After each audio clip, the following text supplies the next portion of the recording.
BFM Business et la CPME présentent Impact PME l'Hebdo avec Philippe Bloch. Bonjour à toutes et tous, bienvenue dans le 3e épisode de la 5e saison d'Impact PME, le grand rendez-vous des PME qui nous permettra de nous retrouver le 28 novembre à Station F pour évoquer une question et une priorité destination 2030. Quelle priorité pour les PME? Et pour en parler aujourd'hui, j'ai la chance d'avoir 3 invités. Dominique Largot, délégué général de l'APEC Île-de-France. Bonjour Dominique. Bonjour. Gabrielle Godon, entrepreneur, fondatrice d'RL Service. Vous allez nous raconter ça, bonjour. Bonjour Philippe. Vous allez nous raconter cette belle entreprise Absolument. que vous avez rejoint après avoir travaillé dans le luxe. Oui. Et vous avez amené le luxe dans un business qui n'était peut-être pas aussi habitué. Et puis Nicolas Richet, là je me suis fait plaisir. Nicolas Richet, président directeur général de Columbus Café, qui a pris la suite de Columbus Café que j'avais créé. Certains s'en souviennent en 1994 et je suis ravi, Nicolas, de vous avoir. Bonjour Nicolas. Bonjour Philippe. Parce que c'est 30 ans. C'est l'anniversaire cette année. Alors, je ne suis pas très élégant, mais est-ce que Gabriel, vous m'autorisez à commencer avec lui? Bien sûr, un anniversaire, ça ne se fait pas. Ah oui, 30 ans quand même, quasiment jour pour jour. Septembre 1994, ouverture du premier magasin à Lille, deuxième à Paris quelques semaines plus tard. Aujourd'hui, combien de points de vente? Aujourd'hui, 260 points de vente en France et 25 à l'étranger. Vous êtes arrivé quand dans cette aventure? Moi, je suis arrivé en 2007 par le hasard des rencontres. Et... Déjà entrepreneur avant? Exactement, avant, j'ai commencé ma vie d'entrepreneur en 99 dans l'e-commerce, où là, j'ai développé pour le groupe Carrefour la division e-commerce et dans les produits de beauté. 99? Ouais. Vous n'étiez pas en retard? Non, mais j'ai toujours été passionné par ça. Avant, j'ai fait de la biochimie et puis j'ai travaillé dans l'industrie pharmaceutique de 92 à 99. Et qu'est-ce qui vous amène à Columbus du coup? Donc 2002, donc 99-2002 e-commerce, 2002 Daniel Bernard de chez Carrefour dit e-commerce ça marchera jamais donc on arrête tout. Visionnaire. Bon, ouais, bon, on avait les modems à l'époque. On disait moi j'écoute du Wagner sur des disques vinyles, vos trucs techno ça marche pas. Old school. Bon, voilà. Mais avec d'autres qualités de grands distributeurs. Et donc là on ferme toute la division e-commerce. C'était 200 personnes. On conserve uniquement, enfin il ne conserve uniquement que Exoushop. Et là je me retrouve donc sur le carreau et mon patron de l'époque me dit écoute je monte un petit fonds familial, entreprends avec moi si tu veux. Enfin, entreprends, je finance. Et là a commencé l'aventure où j'ai créé une première sandwicherie, non? Sandwicherie, ouais, à la carte, un salade bar en libre-service. Et puis fin 2006, le fonds qui détenait Columbus Café et me contacte, je ne sais pas comment, me disent bah voilà, on peut fusionner les deux. Ils ne m'ont pas dit, mais je l'ai vite compris. Nous on gagnait de l'argent, eux on perdait. Et puis l'aventure a commencé. Et c'est devenu une très belle franchise qui se développe plutôt bien et qui va bientôt fêter ses 30 ans à l'occasion d'une convention à Majorque. Exactement, dans quelques jours. Avec des franchisés, on y viendra après. Gabrielle Godon, j'évoquais le luxe parce que des années chez Hermès... 16 ans. Années chez Hermès, Absolument. Vous aimez le luxe, vous le découvrez, vous le vivez au quotidien et il se trouve qu'avec votre mari qui travaille dans des produits de nettoyage industriel... Ex-mari. Pardon, je ne voulais pas m'en mêler. Et vous dites, il y a peut-être un coup à jouer de dire, ah non, ce que j'ai appris dans le luxe, en fait, est un métier qui est le nettoyage. Exactement. Ça démarre quand et où en êtes-vous? Ça paraît incongru. Pas du tout. Pas du tout. En tout cas, ça peut paraître. Non. Donc on démarre, disons, en 2012. Je crée la société en 2011, mais je fais plutôt du conseil. Mm-hmm. Je passe par un détour d'Hôte de Thuin qui lance à ce moment-là le sûr. Salon Osons la France, qui était aussi sur l'entrepreneuriat. Et en 2012, on a notre premier client qui s'appelle le magasin Autobax. Je crois que vous le connaissez également. Alors, non, mais Nicolas ne le sait pas. Moi, j'ai créé Columbus en 1994 et quelques années après, je suis allé au Japon voir Autobax, qui était une chaîne de magasins pour customiser les voitures, etc., qui installait des magasins en France et qui voulait faire des cafés. Vous ne l'avez peut-être pour se tutoyer. Allez, on va pas avoir du mal. Vous ne le saviez pas, Nicolas. Mais en fait, effectivement, on a installé un café, Columbus Café, à l'époque, en région parisienne. Et ça a été votre premier client. C'est assez drôle. C'est pour ça que ça nourrit de manière totalement inattendue, en fait. Voilà, exactement. Donc, notre premier client, notre premier salarié et... Donc, il y a un petit peu 2 activités, le conseil, comme je vous le disais, et puis cet Autobax qui démarre, donc un groupe japonais qui a plutôt des exigences au niveau de la propreté de ses magasins, qui sont en périphérie. La propreté peut être prise en exemple, c'est bien au Japon. Exactement, moi qui ai beaucoup travaillé au Japon. Dans un garage, c'est compliqué d'être toujours propre. Beaucoup travaillé au Japon, pour Hermès en particulier. Je connais ça, ce niveau d'exigence, ce degré d'exigence. Et en fait, ce que j'apporte, je pense, dans la propreté, et là où, d'abord, un regard neuf, ensuite, pas d'a priori, puisque je ne connais pas vraiment ce monde-là. C'est plutôt celui de mon ex-mari qui lui vend des produits aux sociétés de nettoyage industriel. Ouais. Et on essaye de monter quelque chose comme une prestation, non pas de luxe, parce que ça ne veut pas dire grand-chose dans la propreté, mais haut de gamme, au sens où on a plus de minutie, plus de méticulosité. Sur mesure. Voilà, un regard sur les détails, le sur-mesure, etc. J'allais dire, et ça marche, puisque de Autobax, premier magasin, on en gagne un deuxième. Aujourd'hui, on en a 6. Voilà. Je pense que les Japonais ont trouvé qu'on était une sorte de modèle. Moi qui connais bien le Japon aussi, je pense qu'on peut dire que si les Japonais respectent votre job, c'est que vous le faites bien. Voilà. Sur ce sujet, notamment de la propreté. Mais ce n'est pas votre seul marché, puisque vous travaillez aussi beaucoup sur des beaux immeubles haussmanniens, parisiens, puisque vous êtes Île-de-France. Alors, j'ai troqué, juste pour revenir un tout petit peu avec Hermès et ensuite Rémy Cointreau, donc mes 20 ans de luxe.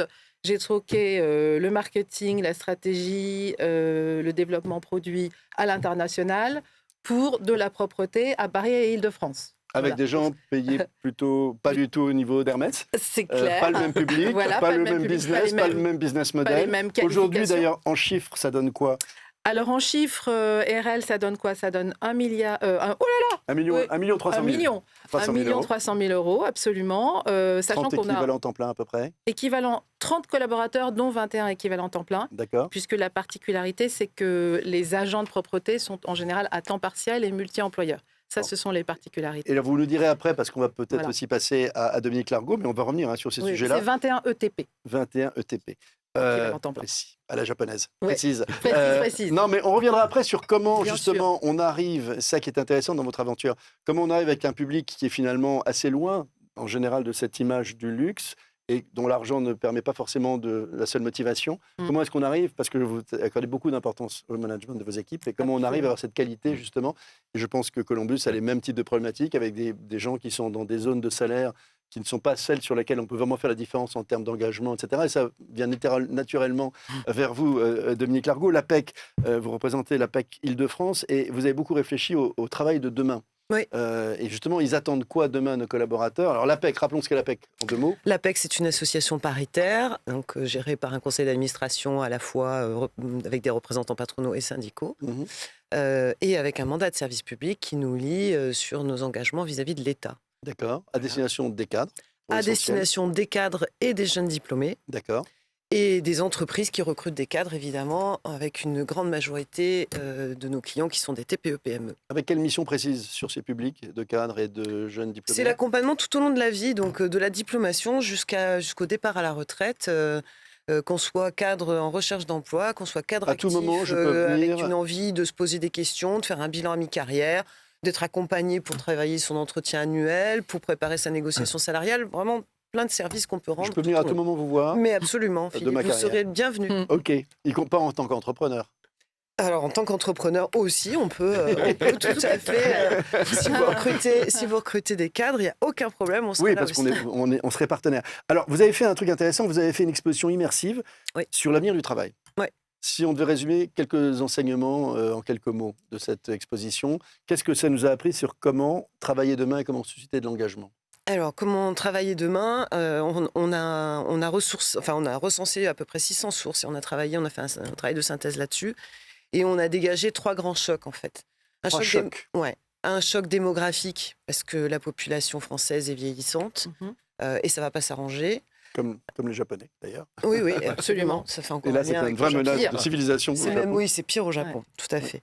Un choc numérique. Alors, on pensait que la numérisation des entreprises, on était arrivé à peu près à aborder cette transformation, mais avec l'IA, avec de plus en plus de robotique, et notamment dans les métiers... Avec les allers-retours sur le télétravail autorisé, plus voulu, etc. Enfin, on va en parler d'ailleurs. Choc numérique, et puis le choc écologique. Alors là, c'est au-delà des entreprises, c'est tout le monde va être concerné. Et donc ces 3 chocs, en fait, amènent à repenser le travail, à revoir des choses dans le mode de fonctionnement du travail. Ne serait-ce qu'un exemple, vous l'avez cité, il y a le télétravail, mais il y a aussi... de plus en plus de salariés indépendants, de plus en plus de salariés qui sont en temps partagé, de slasheurs. Et donc tout ça, effectivement, amène à repenser un peu les choses en matière de travail. Alors c'est intéressant parce qu'on s'est parlé au téléphone avec vous 3 avant de préparer cette émission, et vous me disiez un truc intéressant que je n'avais pas anticipé sur les TPE-PME qui s'interrogent, même si on dit qu'aujourd'hui, j'ai le sentiment qu'on parle un peu moins enfin, ils le disent moins. Mais la guerre des talents existe toujours. Et aujourd'hui, recruter des talents est extrêmement difficile. Et vous évoquiez le télétravail comme une source, au moment où de grandes entreprises sont en train de revenir en arrière, probablement inspirées par des boîtes américaines qui disent « vous revenez tous, les petits copains, c'est terminé ». Vous dites ils ont une carte à jouer, parce qu'il y a une vraie demande qui est révélée dans vos études, de gens qui ont envie de continuer à télétravailler. Et peut-être que les TPE-PME, elles ont intérêt à se positionner pour attirer des talents que les grands groupes ne prendront pas. Oui, parce qu'ils sont même prêts à quitter les entreprises qui reviendraient sur le télétravail. Donc c'est un sujet qui est non négligeable pour les TPE-PME, dans la mesure où elles peuvent le faire, parce que c'est évidemment pas toujours possible. Oui, mais ça fait partie des éléments... oui. Je pense à des baristas. Faire un café expliquez-nous. Justement, Nicolas et Gabriel, vous êtes concernés par ces sujets ou pas du tout? Télétravail? Télétravail, oui, parce qu'effectivement, par la force des choses, et puis on est Colombie, c'est quoi? C'est 50 personnes au siège à peu près? C'est 50 personnes au siège et quelques centaines sur le terrain en direct, et puis avec nos franchisés, c'est plus de 2000 personnes. Ouais.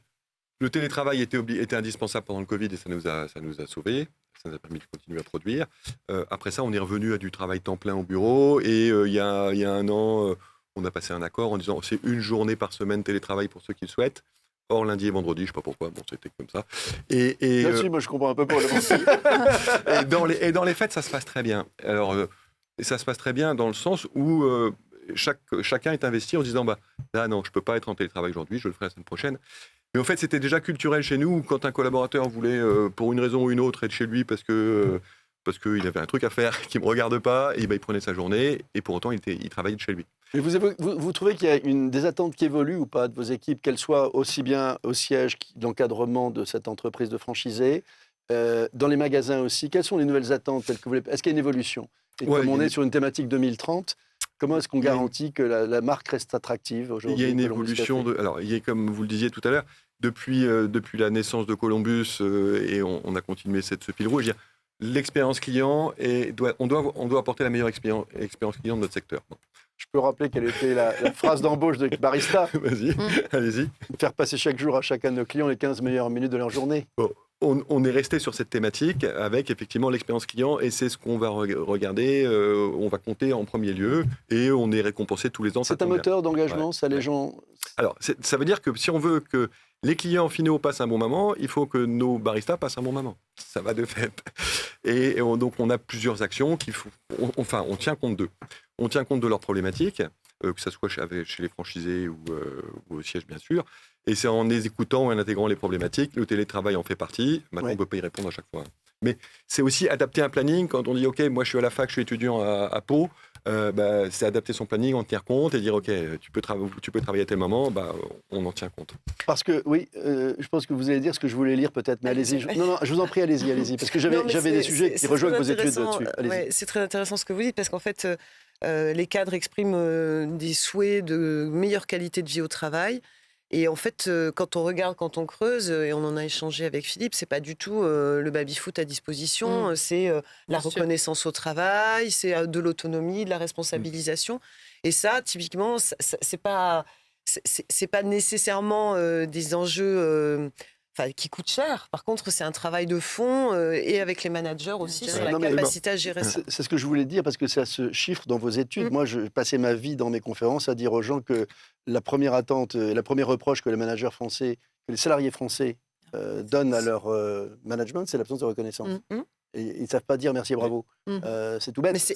Mais le drame, c'est que je retrouve dans les études comme si c'était rien passé. Alors que passer 40 ans à leur dire, donc soit je suis trop inefficace, mais il y a un vrai sujet quand même. On l'est tous. Alors, est-ce que c'est un sujet ou pas, cette thématique? Et comment est-ce qu'on engage des gens dans un métier de nettoyage qui sont en plus des populations très souvent immigrées, très souvent peu formées au départ? Comment est-ce qu'on gère une entreprise, surtout quand on ne vient pas du tout de ce métier, comme vous, Gabriel? Alors, plusieurs remarques par rapport à ce que vous dites, Philippe. D'abord, oui, on pense que c'est une population issue de l'immigration, mais en fait, il y a 75% des agents qui sont de nationalité française. Donc, chez vous ou bien sur ce métier du nettoyage? Au niveau de la Fédération des entreprises de propreté. C'est l'image qu'on en a. À tel point quand même qu'il y a quelques angoisses. À tel point qu'il y a quelques angoisses existentielles en ce moment par rapport à la volonté de fermer les frontières de métiers qui vont avoir beaucoup besoin de les garder. Absolument. Les gens qui veulent venir bosser ensemble avec nous. Ces fameux métiers à forte intensité de main. Donc je voulais. Vous avez raison, bien sûr. Voilà, recadrer les choses. Alors, en revanche, en région parisienne, il est vrai que là, la population, elle est à 50% plutôt étrangère. Voilà. Mais ça n'est pas vrai. Dès que vous partez en région, non, vous avez des gens locaux. Ils ont les mêmes attentes, globalement, de salariés. On ne les manage pas différemment. Non, en plus, on ne les manage pas différemment. Alors souvent, c'est une première intégration dans le pays, des gens qui sont pas forts, qui sont un peu éloignés de l'emploi et qu'on amène sur ce secteur et ensuite qu'on fait progresser. Donc ça, c'est intéressant. D'autre part, juste pour rebondir sur le télétravail, en effet, les TPE, PME de la propreté, elles sont relativement peu concernées, mais les grands groupes le sont, bien entendu. Bien sûr. Après, qu'est-ce que les gens... Enfin, chez nous, chez RL, moi, venant du luxe, venant d'Hermès et avec un tel intérêt pour l'humain, qui a toujours été au centre, les savoir-faire, les artisans, la beauté du geste, etc. Donc tout ça, c'est de l'humain. Moi, j'ai essayé d'injecter ça dans ma société. Vous avez su le traduire dans un métier de la propreté ? Exactement. C'est le même métier pour le barista. Exactement. C'est important. L'amour du produit fini qui va faire plaisir et faire rêver le gars le matin qui n'a pas le moral et qui boit son café. Alors, donc moi, j'ai quand même un petit peu de mal à faire rêver. Mais la notion de désirabilité, etc., c'était quelque chose qui était en effet très présente chez Hermès ou Rémy Cointreau. Donc, ce qu'on essaye de faire, c'est de dire qu'on fait plutôt mieux que moins cher. On va injecter plus de qualité, plus de minutie, plus de sens du détail, plus de supervision. Et cette équation, chez moi, elle est dans la concentration. C'est-à-dire qu'on a finalement un nombre de salariés relativement faible, 30 collaborateurs, vous 21 bien, ETP, par définition, je les connais tous. Personnellement. On les connaît personnellement. Pour 1,3 million, c'est facilement le double en termes de nombre de salariés. Et après, le nombre de comptes clients est également relativement restreint. On a 22 comptes, c'est pas beaucoup. Et on a 50 sites. Là aussi, c'est pas beaucoup. Donc, en fait, notre équation à nous, elle est très concentrée. Voilà. Et dans cette concentration, il y a la qualité. Parce que, justement, qu'est-ce qu'on amène pour ces gens-là ? C'est plus de supervision, plus de formation, on les écoute. On arrive à développer la fierté du travail bien fait ? Oui, absolument. Ça me paraît être un enjeu C'est un enjeu très important. Ils contribuent, si vous voulez, à l'embellissement de l'environnement dans lequel ils sont. Bien sûr. Les gens sont très attentifs. Aujourd'hui, ça a été développé par le Covid, ou alors révélé plutôt sur le fait que la propreté, c'est un... Le sens au travail, oui, y compris sur des jobs. Mais c'est une valeur importante du bien-être des gens qui travaillent. C'est ce qui ressort beaucoup. Dans les bureaux, etc. Ou partout. Est-ce que, Dominique Largot, ces études APEC, est-ce que l'APEC a pour mission ou pas d'aider le management à mieux entendre ces sujets sur la reconnaissance, ou c'est pas votre job du tout de leur faire prendre conscience de ces faiblesses que vous relevez dans des études ? Oui, sur la prise de conscience, oui. D'ailleurs, on intervient notamment auprès d'OPCO et des adhérents d'OPCO pour justement présenter ces études sur le management, les attentes des cadres aujourd'hui vis-à-vis de leurs managers et la nécessaire adaptation des managers aux nouvelles pratiques de travail et aux attentes qui sont de plus en plus individuelles. Donc le manager est toujours coincé entre deux feux, entre les attentes individuelles de ses collaborateurs et puis la nécessité de faire de la cohésion d'équipe, de créer une dimension équipe qui n'est pas forcément toujours... ce sont des attentes qui ne sont pas toujours convergentes. Et les attentes de l'engagement environnemental des entreprises, par contre, ça révèle les études très fortement, en fait. Hein. Oui. Le télétravail, c'est une chose. Vous dites qu'ils le veulent. Il y a peut-être une arme pour les TPE, PME si les grandes n'y viennent plus.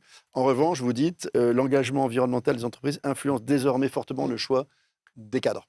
Oui, absolument. C'est un critère de sélection dans les candidatures. Alors évidemment, quand on est... moi, je parle du côté marché de l'emploi cadre qui est toujours en tension et qui se porte plutôt bien, même si on a un infléchissement. Il devient en tension ? Il est en tension depuis... De recrutement, pour le recrutement. Oui, pour le recrutement. Donc, on trouve un job quand on est cadre. En gros, c'est ça. À peu de choses près. Non, mais après, avec une petite différence entre jeunes diplômés et seniors si qui, eux, ont plus ça. De difficultés Absolument. à rentrer sur le marché. On est vieux très vite en France. Hein. On est vieux très vite. C'est moi qui le dis en plus. On est seniors très vite en France. Non, mais c'est ça. Mais du coup, ça fait partie aujourd'hui des critères de sélection et particulièrement pour les jeunes générations.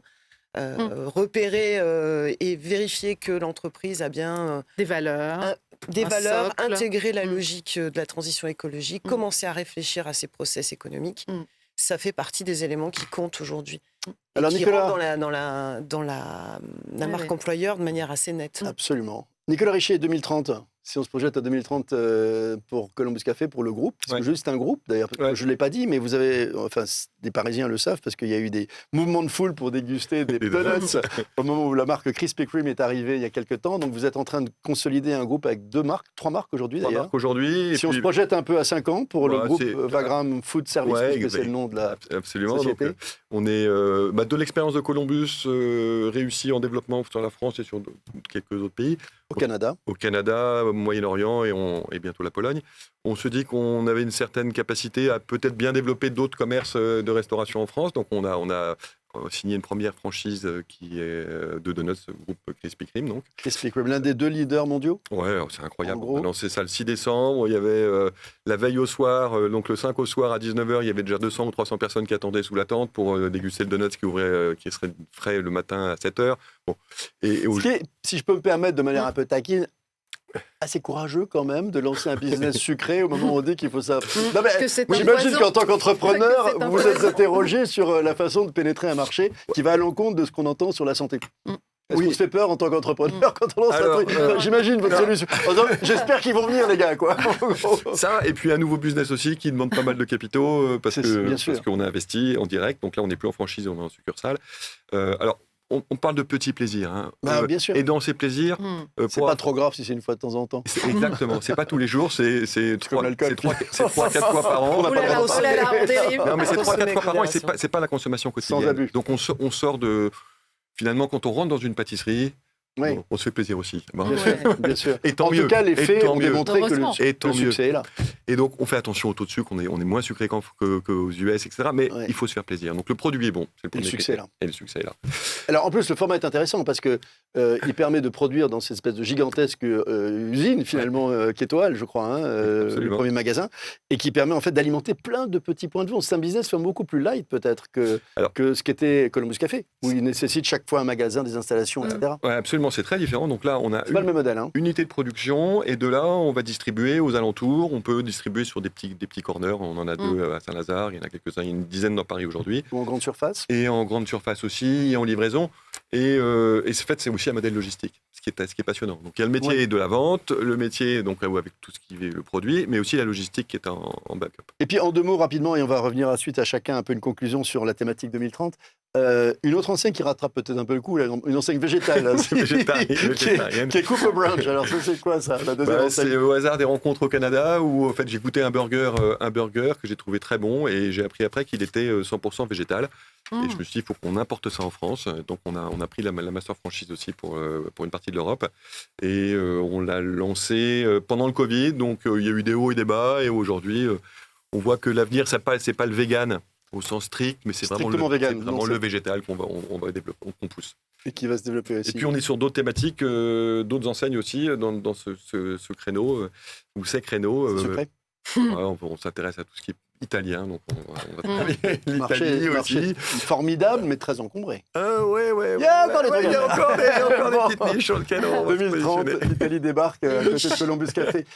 2030, ça va donner quoi, écoutez, pour moi, déjà, c'est assurer la croissance et la pérennité de l'entreprise, continuer à grandir sans grossir, comme le disait Jean-Louis Dumas-Hermès. C'est une très belle formule. Il aurait pu écrire des bouquins de management. Absolument. S'il en a peut-être écrit. Alors, ça, c'est un petit peu opérationnel, j'ai envie de dire, mais de façon plus méta, c'est valoriser justement le métier et les salariés de la propreté, travailler sur l'attractivité, la fidélité, la qualification des gens, générer de la valeur. Parce que c'est comme ça que... On se bat sur un marché, le prix est important ou pas? Oui, le prix est important, justement. Et moi, j'essaye de me décaler toujours du prix en disant que, voilà, ce que je vous disais, c'est plutôt mieux que moins cher. Ça ne veut pas dire que c'est cher, c'est le juste prix. Voilà. Et le juste prix, c'est beaucoup de choses. C'est tout ce qu'on apporte, justement, en RSE aux gens. On prend soin du capital humain parce qu'on est absolument persuadée qu'il y a convergence entre la performance de la personne et qui va faire... Vous l'affirmez ça ou vous le faites, ou les gens le ressentent spontanément, le fait que vous s'occupiez peut-être mieux que d'autres de vos équipes? Est-ce que vous l'affirmez comme une espèce de mission statement vis-à-vis de vos clients, ou est-ce qu'ils le ressentent parce qu'ils voient que les gens sont peut-être plus attachés? De la même façon, j'imagine que le Nescafé, s'ils se sentent bien auprès du franchisé, et ça je l'ai vécu pendant mes 10 années à la tête de cette entreprise, on sent bien quelqu'un qui est heureux de venir et de la personne avec laquelle il travaille. Ma mission première, je dirais que c'est de bien traiter mes collaborateurs, qu'ils soient formés, qu'ils soient considérés, qu'il y ait de la reconnaissance. Et ça, c'est un vrai travail dans ce secteur, parce que c'est peut-être pas forcément aussi évident. Ça l'est plus évidemment pour une PME, parce qu'on connaît tous ces salariés. Et pour moi, c'est la symétrie des attentions qui, à ce moment-là, joue. C'est-à-dire que justement, ce collaborateur qui va rencontrer en plus les clients, parce que nous, on a la particularité, compte tenu de notre business model, d'être en continu et en journée. C'est un des grands thèmes de la Fédération des entreprises de propreté. Tout le monde ne peut pas le faire. Nous, on le fait. C'est-à-dire 100% de nos salariés sont en journée et en continu. Donc ça, c'est plutôt très vertueux. Merci Dominique. Voilà. Je suis obligé de nous interrompre parce que c'est la fin. Gabriel, je veux regarder Dominique et je voulais remercier Gabriel. C'est la fin de cette émission. Il faut que je m'arrête parce que j'ai des bêtises. Merci à tous les trois. Merci Dominique Largot, déléguée générale d'APEC Île-de-France. Merci Gabrielle Godon, directrice générale, fondatrice d'RL Service. Et merci à vous, Nicolas Richer, président directeur général de Columbus Café. C'est la fin de cette émission. On se retrouve le week-end prochain pour un nouveau numéro. À très vite. Ciao. Impact PME l'hebdo.